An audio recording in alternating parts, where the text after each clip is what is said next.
Mateus capítulo 12, versículo 43. Encontrou, diga amém. A palavra de Deus diz assim: quando o espírito imundo sai do homem, anda por lugares áridos, procurando repouso, porém não encontra. Por isso diz: voltarei para minha casa de onde saí. E tendo voltado, a encontra vazia, varrida e ornamentada. Então vai e leva consigo outros 7 espíritos, piores do que ele. E entrando, habitam ali. E o último estado daquele homem torna-se pior do que o primeiro. Assim também acontecerá a esta geração perversa. Amém? Vamos fazer mais uma oração. Senhor, meu Deus, meu Pai, nós te agradecemos por este momento de culto. Rogamos a Ti, meu Pai, conforme meu Pai esteve aqui orando, que o Senhor tenha misericórdia da minha vida. Não me use pelos meus méritos, porque eu nada mereço, mas me usa segundo a Tua graça e porque nós precisamos ouvir a Tua voz. Que a Tua palavra se faça eficaz no coração e na mente de cada um. Nós te pedimos, nós te clamamos e te rogamos. Tem misericórdia de nós, fala conosco. Amém. Amém, irmãos? Podeis sentar. Antes de tudo, irmãos, nós temos que perceber algo. Nós temos trabalhado aqui muitas parábolas, né? E você não vai ter um número certo de parábolas na Bíblia. Alguns estudiosos vão dizer que são mais de 40, outros vão dizer que mais 50, 60, 70, não há um consenso. Por que não há esse consenso? Porque nem todos os textos da Bíblia são considerados parábolas. Então este texto aqui, por exemplo, a Genebra, pastor Silas, vai citar simplesmente a estratégia de Satanás. O título da minha Bíblia não vem nos textos originais, mas quem elaborou aqui esta Bíblia de Genebra veio e colocou, o título, a estratégia de Satanás. Não colocou a parábola da estratégia de Satanás, ou a parábola, ou algo do tipo. Normalmente você sempre vai ter a parábola, uma introdução da parábola. E eu queria fazer essa observação porque nós temos tratado muitas vezes parábolas aqui, alguns textos como parábola, e há quem diga que não são necessariamente parábolas. Quem vai dizer isso também é o Gordon Fee e o Douglas Moore. Eu sempre cito eles aqui, eles são escritores do livro Entendes o que Lês. É um manual de exegese e hermenêutica, muito bom, básico, um livro bem bacana. E eles vão falar da similitude. Muitas vezes você não tem uma parábola, você tem uma comparação que Jesus vai se utilizar. E esse texto é um texto que alguns vão considerar parábola, outros não. E um dos estudiosos que eu encontrei comparando com a parábola foi o Champlin, que o pastor Silas tanto gosta e é fã, tem de cabeceira lá na cama dele. A gente brinca porque tem algumas coisas do Champlin que são complicadas, mas é uma enciclopédia muito boa em alguns aspectos. Irmãos, o texto aqui vai dizer o seguinte: o espírito vai sair do homem, Então, ele vai ser exorcizado, pastor Silas? Então, para quem liga a televisão de madrugada aí, já deve ter se deparado com alguma situação que pelo menos tenta imitar o que Jesus está falando aqui. E você vai ter um exorcismo e o espírito vai sair. E Jesus vai se utilizar da ideia que aqueles rabinos eles tinham naquela época, a tradição rabínica. Qual que era a ideia que eles tinham, irmãos? Eles entendiam que os espíritos demoníacos, quando eles saíam de uma pessoa, eles gostavam de lugares desertos. Daí aquela ideia também de casa mal assombrada. Alguém já viu isso? É só eu, quando era menino, tinha uma casa abandonada, dizia que tinha um Satanás lá, era aquela coisa toda, e a meninada ficava com medo. Então é mais ou menos essa tradição. Na época de Jesus também tinha, e os rabinos eles tinham a ideia que os espíritos demoníacos, eles gostavam de lugares desérticos, áridos. E Jesus vai se utilizar desse conhecimento para transmitir de forma pedagógica outro ensinamento. E Jesus vai dizer que quando um espírito maligno, e é importante, irmãos, antes de tudo, é importante destacar que nós não podemos desconsiderar os demônios. Tem uma teologia chamada teologia liberal, que é uma teologia que destruiu a igreja na Europa, que ela vai dizer que os demônios, eles simplesmente não existem, eles vão desconsiderando tudo que é elemento sobrenatural, e ficam tentando fazer do cristianismo uma forma melhor de viver. Ah, não, você vem na igreja, você vai viver uma forma melhor. E fala que o diabo não existe, os seus demônios não existem. O diabo, né, no original, o adversário, o inimigo, Satanás, o adversário, o diabo, o inimigo das nossas almas. Mas, irmãos, a teologia bíblica, ela tem necessidade da teologia da ideia de Satanás. A obra de Jesus, ela está condicionada à obra de Satanás, que é contrária às nossas vidas. Ele é o acusador. A obra de Jesus vai justamente cancelar essa obra do maligno. Então, quem ensina que Satanás não existe, não existe. Eu não acredito naqueles... Para mim aquilo ali é teatro que passa na televisão. Aí sai, aí a mulher fica rodando e fica gritando. E qual que é o seu nome? Ah, meu nome é não sei o quê, Pomba Gira. Eu não acredito naquilo ali. Eu não acredito, pastor Silas. Me perdoe, eu posso estar errado. Mas para mim aquilo ali é teatro. Mas esses fenômenos existem. Eles existem. E nós não podemos desconsiderá-los. E Jesus vai se utilizar das ideias das tradições rabínicas e desses acontecimentos, desses fenômenos, né, que é o fenômeno da possessão demoníaca, que Jesus vai transmitir um ensinamento. E qual é o ensinamento? Um pouquinho antes, no versículo 22 ao versículo 32, versículo 38. Eu perdi aqui o versículo, irmãos, me perdoem. Mas versículos anteriores, você vai ter uma acusação sobre a pessoa de Jesus. Jesus, ele vai expelir o demônio. E o que os escribas e os fariseus vão afirmar? Eles vão afirmar que Jesus expelia demônios não é porque ele era da parte de Deus. 24, pastor Silas, ok, é isso mesmo, eu citei primeiramente certo. Então o versículo 24 vai dizer o quê? Que Jesus expelia demônios, não é porque ele era da parte de Deus. Jesus expelia demônios porque ele tinha um demônio chefão, um demônio maior, um demônio mais poderoso, chefe dos demônios, Belzebu. Então, porque ele estava com Belzebu, ele tinha parte com Belzebu, ele conseguia tirar os outros demônios. E Jesus vai se utilizar de um texto clássico, né? E Jesus vai falar que uma casa dividida, ela não pode subsistir. E logo depois Jesus vai falar do sinal de Jonas. Eles queriam um sinal que não partisse exclusivamente de Jesus, porque podia ser mágica, podia ser encenação, como nós vemos hoje. Eles queriam um sinal da parte dos céus, que viesse da parte de Deus, que um homem não pudesse produzir de forma nenhuma. Porque poderia ser mágica, poderia ele ter algum elemento misterioso. Eles queriam algo que viesse exclusivamente dos céus. E Jesus responde: o único sinal que vos será dado é o sinal de Jonas. Né? E aí ele faz uma referência à obra futura que ainda não tinha acontecido naquele momento, que era a ressurreição dele, que ele iria morrer e ressuscitar o terceiro dia. Esse era o sinal dos céus, onde Deus Pai interviria com poder e Jesus viria ali dos mortos. Então, irmãos, o que Jesus está afirmando aqui nesse texto? Qual que é o ensinamento desse título que trouxeram aqui na minha Bíblia, a estratégia de Satanás? Que Jesus, o que ele está falando?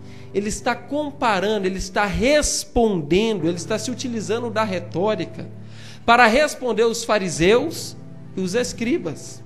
Ele está dando uma resposta a esta provocação, a esta acusação dele ser o maioral dos demônios, dele ter parte com o maioral dos demônios.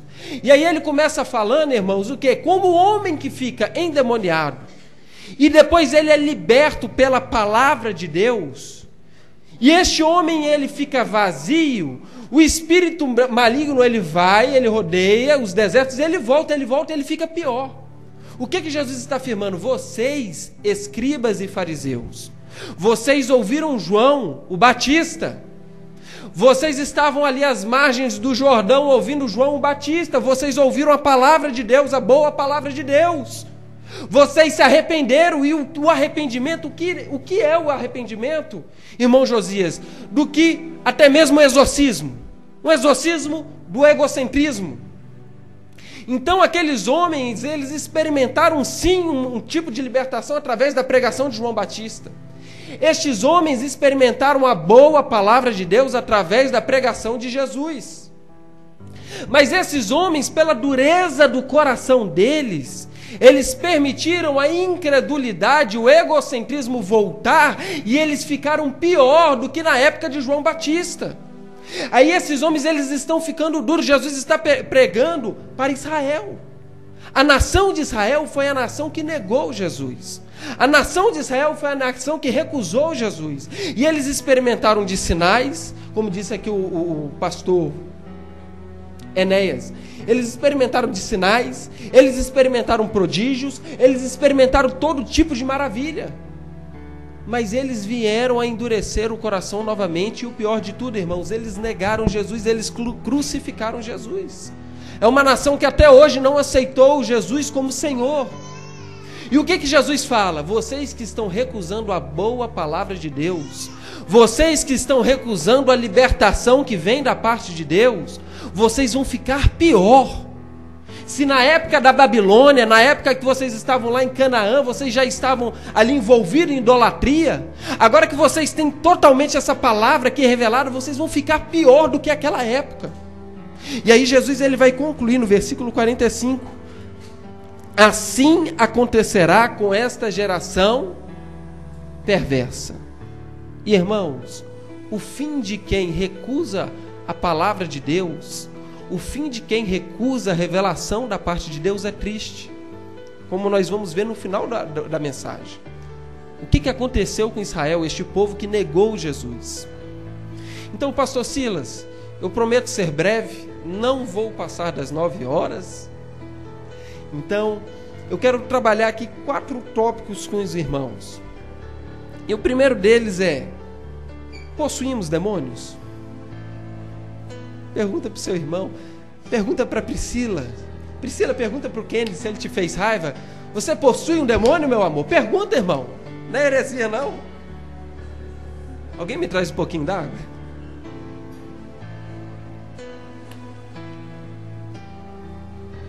Vamos ler lá o versículo 43. Um espírito imundo sai de um homem. E a minha segunda pergunta para os irmãos nessa noite é: um crente genuíno, ele pode ficar possesso? Sim ou não? Quem acha que sim? Quem acha que não? Ah, eu já vi um pastor ficar... Não foi o pastor Silas, nem o pastor Júnior, nem o pastor Mateus. Mas eu já vi um pastor ficar possesso, babando, rodando, falando com a voz grossa. Ah, eu já vi uma esposa de pastor. Não é a Diana, não é a Rafaela e não é a Adriana. Mas eu já vi uma esposa de pastor virar o olho, subir a parede e ficar endemoniada. Ah, que eu já vi um diácono. Eu sei que tem muitos e muitos casos. Mas não é porque é pastor, não é porque é esposa do pastor, não é porque é filho do pastor, viu, Yuri? Dá uma cutucada no Yuri aí, pastor. Não é porque é filho do pastor que você é um crente genuíno. Ser pastor, ter carteirinha de pastor, credencial de pastor, não garante a minha entrada, a minha salvação. Bom seria, né? Já pensou, o pastor já vai direto para o céu? Bom seria para mim, mas isso não é realidade. Então, você falar que a pessoa ficou endemoniada, que era pastor, isso não quer dizer nada. Amém?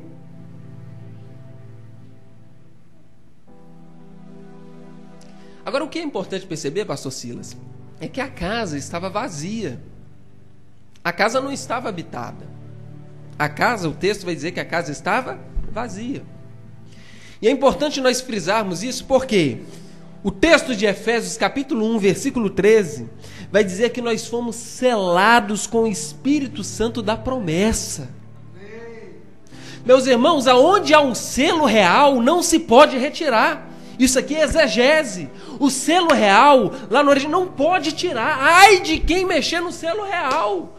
Bateu o carimbo do rei, quem mexer no carimbo do rei é pena de morte. Vai com uma escolta armada protegendo ali aquela mensagem, porque está o selo do rei lá. Quanto mais o selo de Deus. Então, se você foi selado com o Espírito Santo, você não pode ser tocado. O texto de 1 João capítulo 5, versículo 18, vai dizer que o maligno não nos toca. Então, aonde há o Espírito Santo de Deus, o maligno não pode habitar, ponto final. Agora, se o pastor A, o pastor B, o fulano C, ele ficou endemoniado, não me importa, não são crentes genuínos. Um crente genuíno não pode ficar endemoniado. Aonde habita, não pode jorrar duas qualidades de água da mesma fonte. Aonde está o Espírito Santo de Deus, não pode habitar espírito maligno. Amém, igreja? É por isso que nós cremos, a Igreja Despertar da Graça crê que nós não perdemos a salvação. Porque o Espírito Santo de Deus, ele não sai da vida do crente. O crente, ele pode sim ficar opresso, não possesso, opresso. Ele pode ficar triste, uma tristeza fora do comum, uma ansiedade fora do comum, que tem origem maligna e demoníaca. Mas possessão de perder a consciência, nós não cremos nisso. Perder a salvação. O crente, ele estava lá, um momento de fraqueza, dirigindo, passou uma bela de uma loira, uma morena na rua, mesmo ele sendo pastor, não fui eu nem os dois aqui, mas ele olhou. Ele olhou. Ele perdeu a salvação, irmãos, porque ele olhou para a mulher? Tinha que perder, né? O Kennedy, ele vai perder, a gente vai fazer o que é ligado na terra, ligado no céu. Mas não perde a salvação. É errado pensar coisa que não devia, é errado, é pecado, entristece o Espírito Santo de Deus. Mas você dizer que a pessoa vai perder a salvação, ele vem para a igreja, pede perdão, aí coloca a salvação, tira o selo, bota o selo, tira o selo, não, o selo do Espírito é uma vez só, é carimbado até o céu. Amém?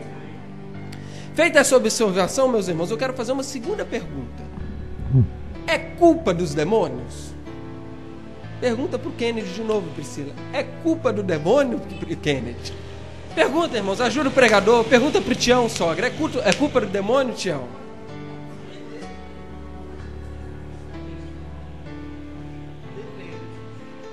Depende. Meus irmãos, eu quero falar um pouquinho de responsabilidade pessoal. 1 Pedro 5,8 diz assim: sede sóbrios, vigiai, porque o diabo, que é o inimigo, o vosso adversário, ele anda em derredor, bramando como um leão, buscando a quem possa tragar. Olha que texto forte, irmãos.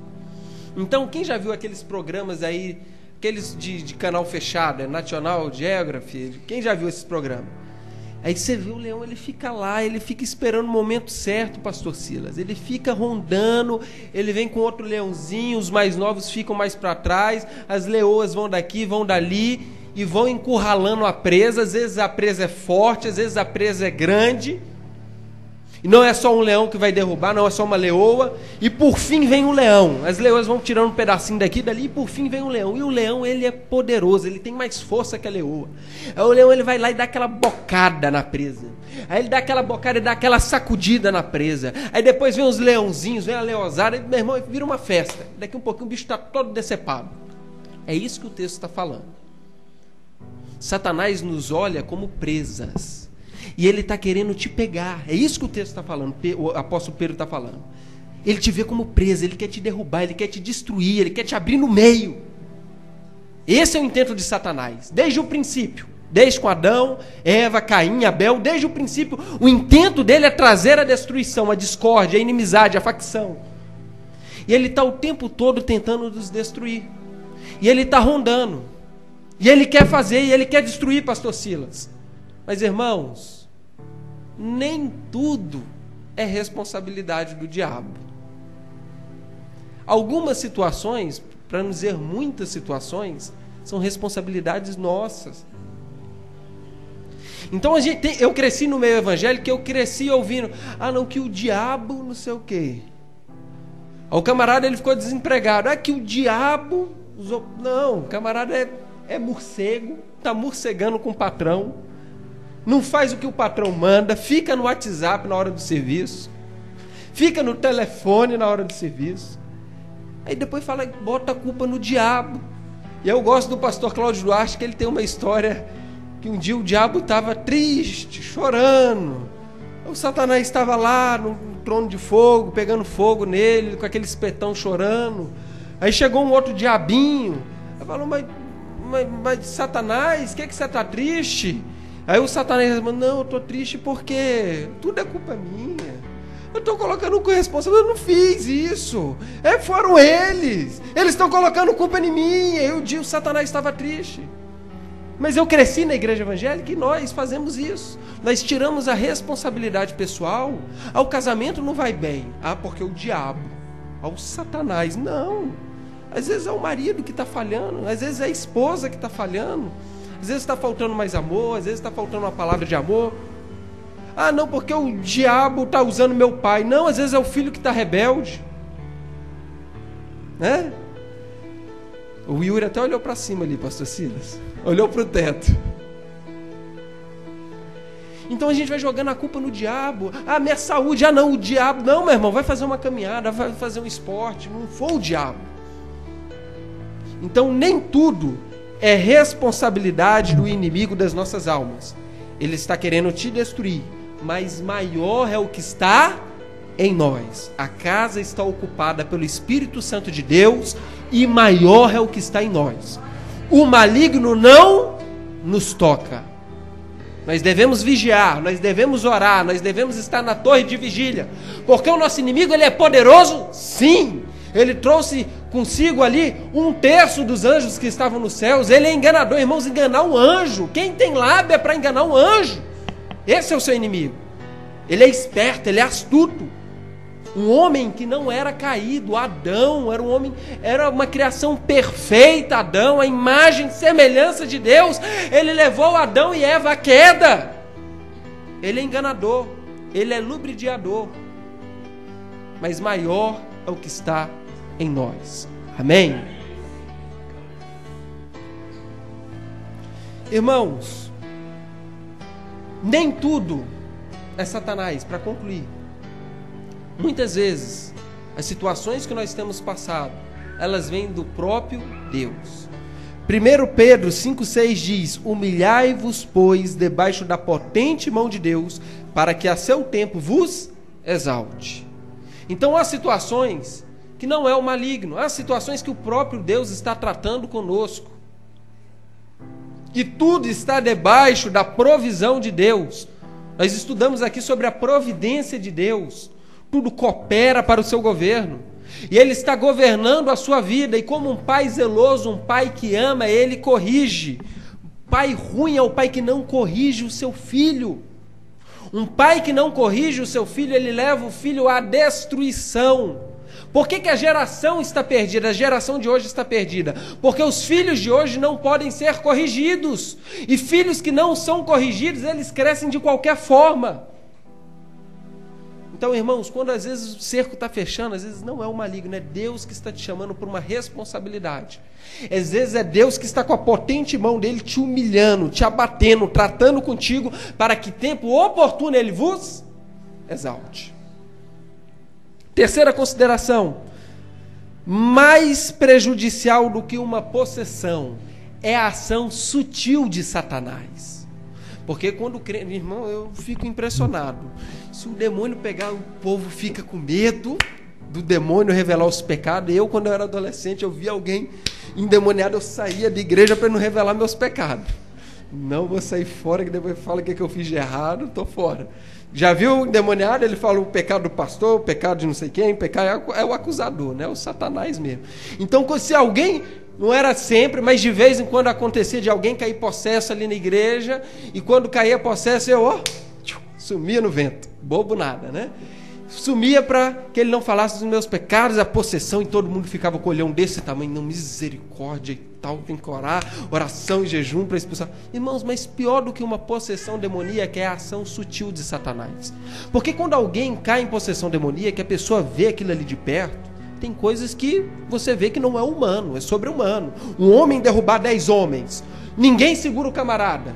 Um dia desse estava lá no Sagrada Família, juntou uns 6 policiais, o camarada batendo nas polícias, a polícia descendo o cacete, dando choque no camarada.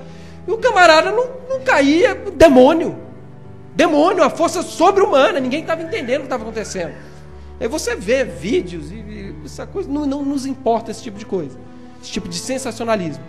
Mas isso não é interessante para o maligno. Interessante para o maligno é nós pensarmos que ele não existe, que ele não está agindo. Irmãos, já pensou nós no meio de uma guerra? No meio da guerra, como que você fica no meio da guerra? Quem fala isso é John Piper. No meio da guerra, irmão, você está lá no meio da mata, lá no Vietnã. Você está lá com a sua metralhadora. Você sabe que tem um camarada do olho puxado lá do outro lado, em cima da árvore, com uma HK-47, ele quer te metralhar. Então qualquer barulhinho, você dá um pulo. Passou um esquilo ali perto de você, você fica desesperado. Pode ser alguém com uma faca, pode ser alguém saindo da terra. Você sabe que você está em guerra, que o seu inimigo é real e que ele pode te matar. Agora, se você acha que não tem guerra, que está tudo tranquilo, que não existe diabo, não, isso é sensacionalismo, não existe nada disso não. Você não vigia. Você esquece que tem um inimigo que é como um leão e ele está procurando. Você esquece que o leão está lá te rondando o tempo todo e uma hora ele quer te pegar. Nós não podemos esquecer que ele está nos rondando, ele está procurando nos tragar. E a ação sutil de Satanás, irmãos, vejam o seguinte: quantos exorcismos Jesus realizou ali nos evangelhos? Diversos, vários. Estou certo ou estou errado? Quantos exorcismos? Camarada era mudo por espírito maligno. Camarada se jogava em terra, se jogava na água e não sei o que era hidrópico, eu não sei o que era isso. Mas aí tem vários espíritos malignos ali e Jesus ia fazendo o que? Exorcismos. Irmãos, o que a Bíblia diz a respeito de Judas Iscariotes? O diabo entrou em Judas Iscariotes. Irmãos, Judas, respondam para mim. Judas caiu no chão rolando, babando, falando em outras línguas, em hebraico, aramaico, subindo a parede, virando de costa. Aconteceu isso com Judas? Sim ou não? Não. Agora eu pergunto, quem causou mais prejuízos?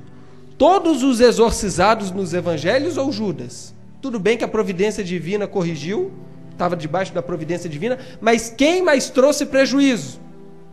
Os exorcizados ou o demônio que entrou em Judas, que ficou em perfeita consciência? Por quê? O diabo entrou em Judas e dominou a mente, o coração de Judas, as ideias de Judas, elas foram deturpadas. E aí o pastor Enéas falou aqui, Judas já não via, mas ele esperava o que? Ele esperava um Messias libertador, um Messias que instaurasse o reino de Israel, alguém que quebrasse o poder e o jugo de Roma, aqueles impostos da fazenda, Tião, que estavam acabando com Israel. Então eles viam na pessoa de Jesus um Messias que viesse libertar de Roma. E quando Judas vê o papo de Jesus chegando em Jerusalém, falando de morrer, de sofrer, o próprio Pedro vai repreender Jesus. Não, como assim? Então a mente de Judas é comprada, o coração de Judas é comprado. Irmãos, não fique com medo da ação que vem, fique com medo do campo das ideias. Fique com medo naquilo que passa no seu coração. Satanás, ele é sutil. Satanás, ele é sutil, ele trabalha... Irmãos, tem conversas que mudam o rumo da sua vida. Tem conselhos que vão mudar a sua história. Satanás, ele é perspicaz. Às vezes um conselho errado pode destruir a sua vida. E você só vai enxergar isso depois de anos. Tem conversas que eu já tive que mudaram a minha história, e eu sei disso. Exemplos de pessoas que mudaram a minha história.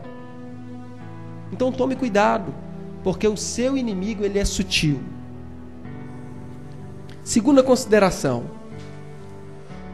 Como está a sua casa? Como está a sua vida após a proclamação do Evangelho? Vamos ler lá o versículo 44.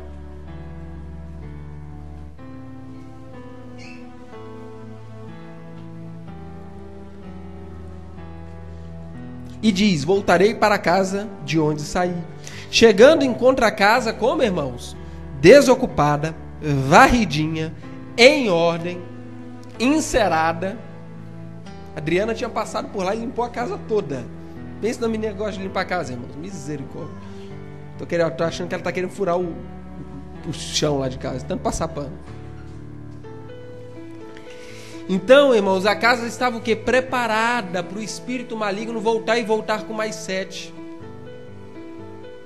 Então a minha pergunta para a igreja é: como está a vida da igreja? Como está a vida dos pastores da igreja? Como está a vida dos irmãos que tocam aqui na frente? Como está a sua vida? Este ministério depende de você, depende do seu testemunho. Como está a vida da igreja com as mensagens que têm sido proclamadas, ensinadas aqui? Porque, irmãos, doutrina não falta nessa igreja. Não falta. Isso eu tenho a maior alegria de dizer e chamar qualquer pessoa aqui para ouvir a palavra que é ministrada aqui. Mas o que nós temos feito com essas mensagens que são proclamadas aqui? O que é conversão, igreja? A conversão, segundo a teologia sistemática, doutrina soteriológica, é a junção de duas palavrinhas: fé e arrependimento. Mas não pode ser qualquer tipo de fé. Eu, quando era mais novo, eu sou novo, nem tantos não, sou novo, sou o pastor meninão aqui da igreja. Mas quando eu era mais novo, eu gostava de ouvir uma banda aí que tem umas letras muito fortes. Não eram os Mamonas Assassinos. Racionais, alguém já ouviu falar deles? E os Racionais, eles eram bandidos. Não sei se ainda são, acho que não, mas eles eram bandidos. Saem ali do presídio, era a turma barra pesada.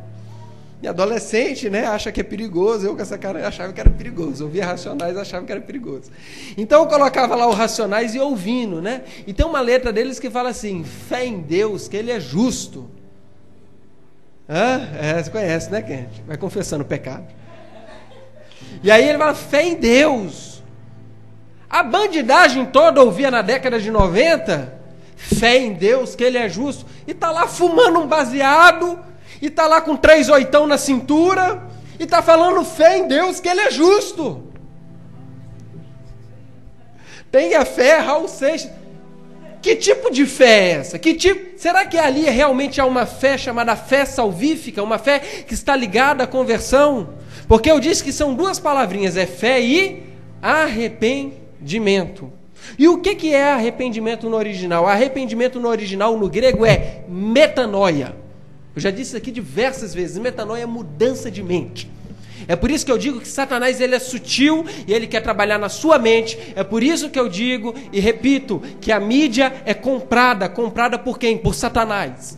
Há uma mente, não é que o camarada ele é satanista, às vezes pode até ser, mas eu falo assim, no geral, há uma ideia trabalhando por trás do meio de mídia. O filho é que manda no pai. O pai não pode exercer o papel de pai. O pai tem que ser o amigão. O filho não tem mais temor para o pai. E o temor não é medo. O pai não pode corrigir o filho. O homem vira mulher. A mulher vira homem. Irmãos, pode viver do jeito que quiser. Eu tive um colega na faculdade, era pastor da igreja inclusiva. Homem sexual assumido. Homem sexual assumido. Tinha marido e tudo mais, pastor Silas. Eu fazia trabalho de teologia com ele e conhecia a Bíblia, nasceu dentro da igreja batista tradicional, fez seminário na igreja batista de Goiânia. Irmãos, homem sexual assumido de com tudo, cabelão, salto alto, e é faculdade, ambiente de faculdade. Ele estudava lá com a gente, os pastores ficavam horrorizados. Eu conversava com ele numa boa, né? Gente boa. Mas, irmãos, o posicionamento dele está errado, e nós não podemos aceitar essas ideias. Nós temos que entender, e aí vem um padrão, vem uma ideia, uma falsa ideia de humanidade, de caridade, isso é o certo. Não é o certo. E aí a mídia ela é tão forte que hoje nós temos medo de dizer que está errado. Meu amigão, você quer viver assim? Pode viver. Uma coisa é você recriminar a pessoa e tudo mais. Homofobia, que tanto eles batem na tecla hoje, isso é uma coisa. Agora, você ter um posicionamento é outra coisa. E Satanás, ele está trabalhando no campo da ideia, das ideias, ele é sutil. Ele vai utilizar os meios de mídia. Ele vai utilizar de todas as formas para te convencer que o errado é certo, que o certo é errado. E nós não podemos nos deixar vender por essa mídia caída.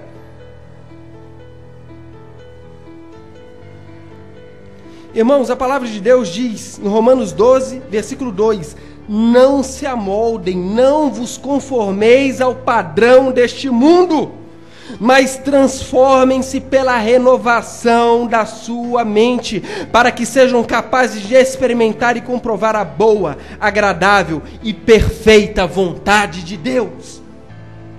Se a mídia está tentando amoldar a sua mente a padrões que não são bíblicos, não se amolde, desligue a televisão.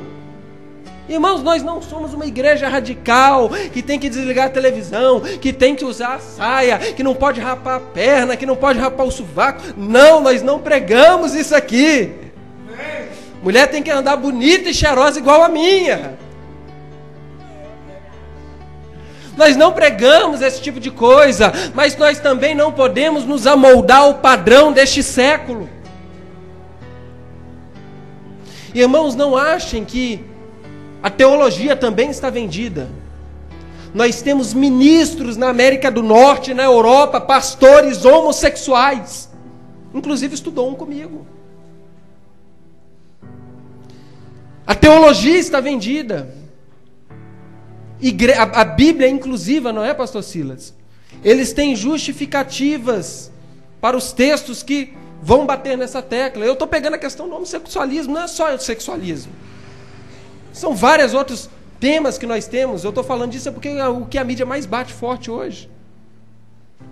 Não se amolde, Satanás é sutil. 1 Timóteo 4,2 diz, pela hipocrisia de homens que falam mentiras, tendo cauterizado a própria consciência. Eles conhecem os textos, mas eles cauterizam a mente. E igreja, agora, aí você vai falar assim, não, mas eu não sou homossexual. Não, porque eu não tenho problema. Mas irmãos, muitas vezes nós cauterizamos a mente para fazer o nosso pecado. Às vezes o seu pecado pode não ser no homossexualismo, mas você tem uma área que você tem fraqueza e todos nós temos fraquezas. Seja na língua, falando do próximo, seja na mentira, seja na falta de posicionamento quando precisa ter, na omissão. Todos nós temos pecados. E nós não podemos cauterizar a nossa mente, fingir que nada está acontecendo. Nós temos que pedir para o Espírito Santo de Deus renovar a nossa mente, renovar a nossa vida, acusar aonde está o pecado, porque aonde há a presença de Deus, quando Deus está presente no local, nós enxergamos os nossos erros. Eu já disse aqui, eu tinha um amigo, na época do colégio, uma comédia, menino, uma comédia, pensa, chamavam ele de Cazuza, será por quê? Louco de tudo, mas era muito amigo meu, gostava muito dele. E o Cazuza, ele era um menino muito bom, apesar das loucuras dele. E aí ele falava assim, ô Maranhão, ele me chamava de Maranhão, que eu morei 10 anos lá. Ele, ô Maranhão, eu não faço nada de errado, cara, eu sou um cara bom, eu não pego a mulher do próximo, só quando ela tá precisando mesmo, ele brincava. E eu não faço nada, eu sou bacana, eu só não roubo, eu tô aqui estudando, tirando minha nota boa, eu não mexo com droga, cara, eu sou de boa.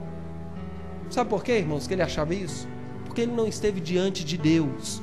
Porque quando nós estamos diante de Deus, nós temos o chamado convicção do pecado que os puritanos batiam tanto na tecla. O profeta Isaías, o profeta que falava dos pecados de Israel e tudo mais, estava ali junto à corte. Quando ele entra na presença de Deus, no capítulo 6, ele enxerga os seus próprios pecados. Às vezes você não enxerga o seu pecado porque você acha que pecado é matar. Não, o cara matou não sei quem. Você acha que o pecado é simplesmente roubar. O pecado, o gay ele é pecado. Nossa, misericórdia. O macumbeiro é pecado. E misericórdia. Mas quando você está na presença de Deus, você enxerga os seus próprios pecados. Quando a presença de Deus está, nós sentimos a necessidade da graça de Deus. É por isso que essa igreja bate tanto na tecla da graça de Deus. Nós precisamos da graça de Deus. Eu não sou melhor do que ninguém, nenhum de vocês é melhor do que nenhum de nós. Todos nós necessitamos da graça de Deus. Todos nós somos pecadores justificados pelo sangue de Jesus.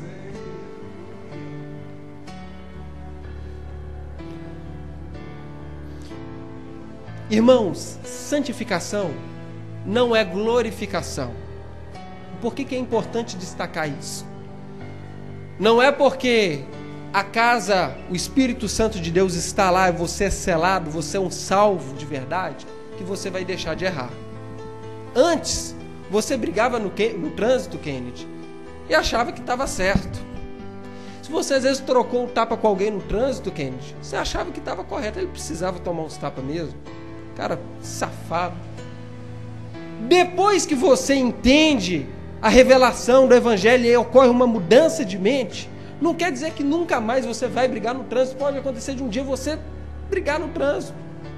Mas você sabe que você está errado em brigar no trânsito. Quando você briga no trânsito, Kennedy, você chega em casa e você chora perante Deus e pede perdão pelos seus pecados. E pede ajuda do Espírito Santo para não incorrer nesse erro novamente. Essa é a diferença. Pecar, nós vamos continuar pecando, igreja. Infelizmente. Nós vamos lutar com o pecado até o último dia da nossa vida. Porque nós não somos glorificados. Nós estamos em processo de santificação. E nós temos que lutar todos os dias para sermos santos como Deus é santo. Mas glorificado é lá no céu. Então aguarda. Eu sei que eu já sofri diversas vezes. Oh Deus, de novo. Pequei de novo nisso. Errei de novo nessa área. Mas um dia isso vai mudar. E nós teremos domínio. Nós teremos um corpo glorificado, diz a palavra de Deus. Às vezes você não domina os seus impulsos. Às vezes você não domina as suas palavras por falta de oração, por falta de Bíblia, por falta de comunhão com Deus, mas tenha certeza que se você é salvo em Cristo Jesus, um dia você terá domínio total, e Deus vai te libertar de todas as suas fraquezas. Terceira consideração, os demônios, eles são persistentes. Versículo 44 diz, acompanhe comigo: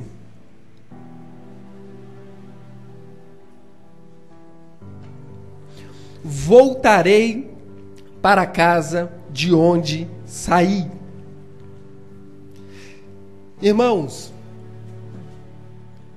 Satanás, eu disse que ele é sutil. E se tem uma coisa que Satanás ele é persistente. Ele é persistente. Às vezes você já venceu Satanás em algumas áreas da sua vida, algumas tentações na sua vida, mas essas tentações, elas sempre vão voltar, de uma forma ou de outra. Por quê? Satanás, ele é persistente. Irmãos, essa é uma das qualidades de Satanás. Se tem algo que nós devemos aprender com o inimigo das nossas almas, é que ele é persistente, ele é insistente. Ele sabe que ele já está derrotado, mas ele quer causar o maior prejuízo em campo de batalha. Então, eu não sei se foi o pastor Silas que deu esse exemplo aqui, eu acho que foi no Iraque, teve a guerra ali do Golfo, e aí as tropas que iam se retirando, eles iam queimando os poços de petróleo, eles iam destruindo as cidades, eles iam jogando química ali em tudo quanto era fonte de água, eles iam destruindo tudo. Para quê? Que o exército vencedor que estivesse conquistando ali aquelas cidades viessem a ter um campo totalmente devastado, totalmente destruído. E Satanás da mesma forma, ele sabe que ele já perdeu na cruz do Calvário, ele sabe que ele já foi derrotado, os nossos pecados já foram justificados pelo sangue de Jesus, a cédula de dívida que era contra nós foi rasgada, glória a Deus por isso. Mas ele persiste, ele insiste, e ele vai lutar contra você todos os dias da sua vida. É por isso que o texto bíblico vai dizer que ele é como um leão, ele está rondando, ele quer te tragar, ele quer te destruir. E é por isso que a palavra de Deus insiste que nós devemos vigiar. Meus irmãos, Satanás, em Mateus capítulo 4, Satanás vai tentar Jesus. E ele vem e ele oferece poder, ele oferece o governo para Jesus, ele oferece, não, seja Messias aqui e agora, estabelece o reino de Davi aí, Jesus, olha aí, tudo isso eu te darei, é tudo teu, Jesus. E Jesus consegue passar pela tentação. Mas Satanás, ele é sutil, e ele vem de outra forma, e ele é persistente. E ele vem pelo povo. O pastor Enéas falou aqui, eu achei fantástico, porque o pão, você dá alimento para o povo. Irmãos, olha o PT. Vou citar rapidamente aqui. O pessoal faz a crítica do PT porque ajudou muito o povo, e o povo ama o Lula. Pode falar que roubou o que foi, o povo ama o Lula. Vai para o Nordeste para você ver, eu morei 10 anos no Maranhão. O povo ama o Lula. Por quê? Quando você dá alimento para o necessitado, você tem poder. Jesus alimentou 5.000 homens. E devia ter mais 5.000 ou mais 10.000 crianças e mulheres ali, pastor Silas. Então você dá alimento, transformar pedra em pão, é poder. E aí o povo quer constituir Jesus Messias. Não, governa aqui e agora. E Jesus sabe que Satanás está sendo sutil. E Satanás está tentando ele novamente para ele fugir da cruz do Calvário. E ele consegue passar pela segunda tentação. Mas irmãos, Satanás, vocês vão sair isso aqui na cabeça. Satanás é sutil. Satanás é persistente. E Satanás vem agora através do apóstolo Pedro. Um dos 3. Um que estava lá na sala do conselho, o cara que estava lá juntinho, o líder da igreja, o sucessor, o de primeira, o que estava à direita de Jesus ali o tempo todo, o guarda-costa de Jesus, o Papa, misericórdia, não, Papa não.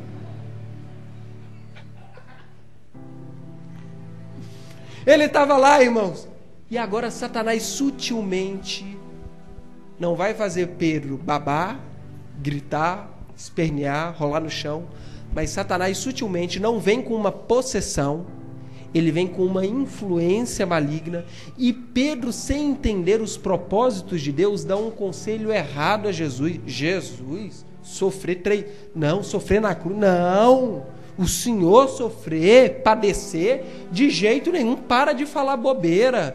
Não, a gente tem que ficar bem na fita. A gente vai construir um ministério aqui em Jerusalém, a gente vai derrubar essa sinagoga, a gente vai revolucionar aqui, Jesus, para com isso. A gente vai ter um canal aqui aberto na televisão, na rádio. Vamos ter crachá, credencial de apóstolo. Que isso, Jesus? Que papo é esse de sofrimento? E Satanás está sendo sutil. Satanás está ali buzinando na pessoa de Jesus, porque Jesus, ele abriu mão de toda a sua glória.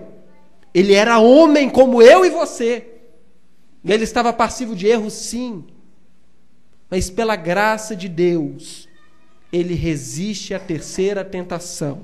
E ele fala assim: para trás de mim, Satanás, pois não cogita as coisas de Deus, cogita as coisas dos homens. Ele é persistente. E Satanás está o tempo todo travando ciladas para nós. Como eu disse aqui no início, eu sei que você já passou por diversas ciladas do maligno. Eu sei que o seu casamento já passou por diversas ciladas do maligno. Eu sei que o seu ministério já saiu de diversas ciladas do maligno. Eu sei que a sua família já passou por diversas ciladas do maligno, mas ele vai continuar persistindo de forma sutil. Ele não desiste. É por isso que, irmãos, nós devemos aproveitar, e a nossa alegria tem que ser completa na pessoa de Jesus, mas até o último dia nós devemos vigiar e saber que nós temos um inimigo que espreita a nossa porta.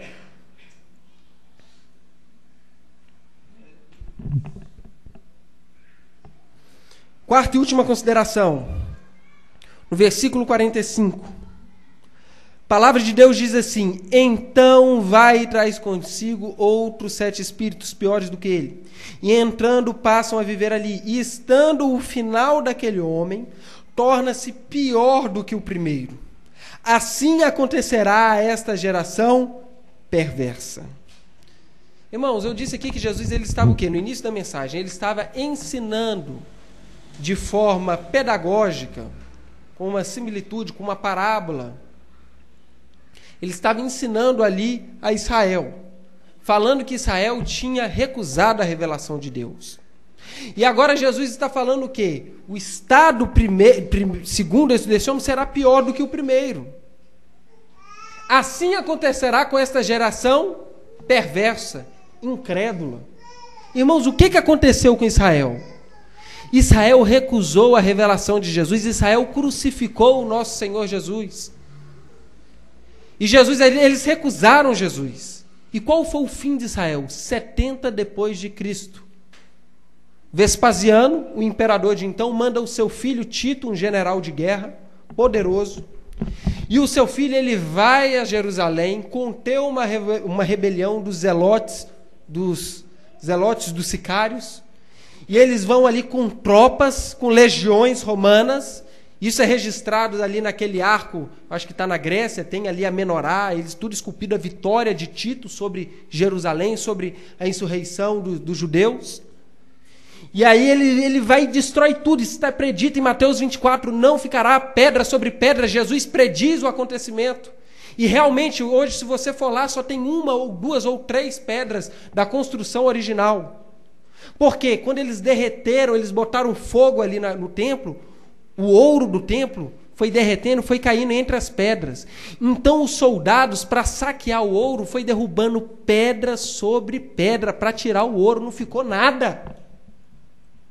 O que nós podemos aprender com isso? Nós temos que aprender que palavras têm sido pregadas aqui.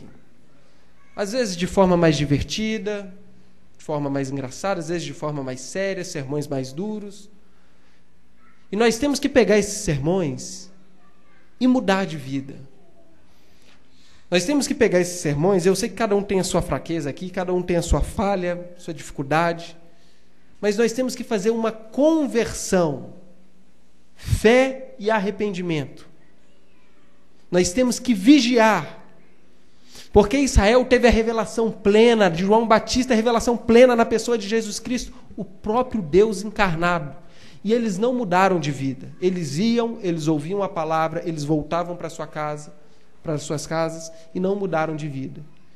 E veio destruição repentina sobre eles.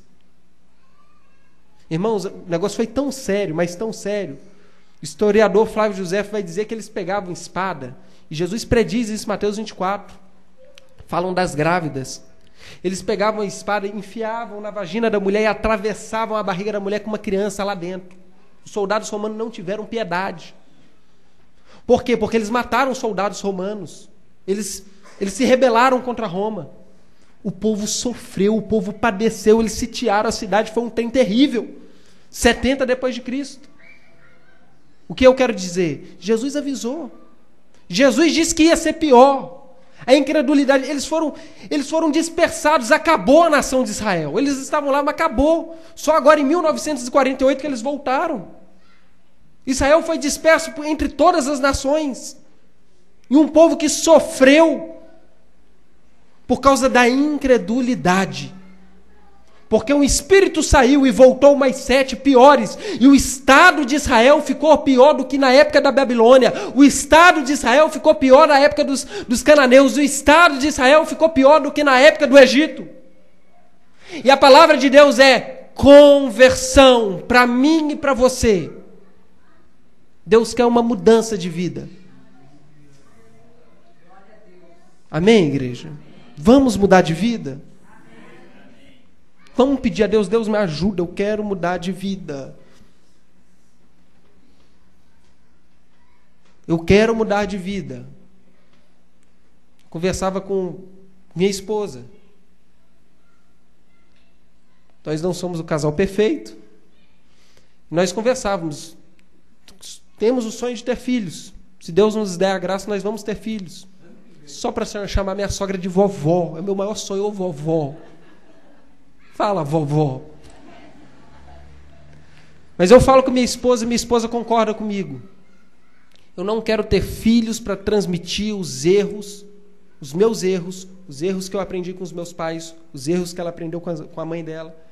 Eu quero ter filhos para fazer um homem, uma mulher, não sei o que Deus vai me dar, se Deus vai me dar, mas eu quero transmitir filhos, uma geração melhor, melhores do que eu. E eu tenho que mudar. Nós precisamos mudar. Amém, igreja? Vamos colocar de pé.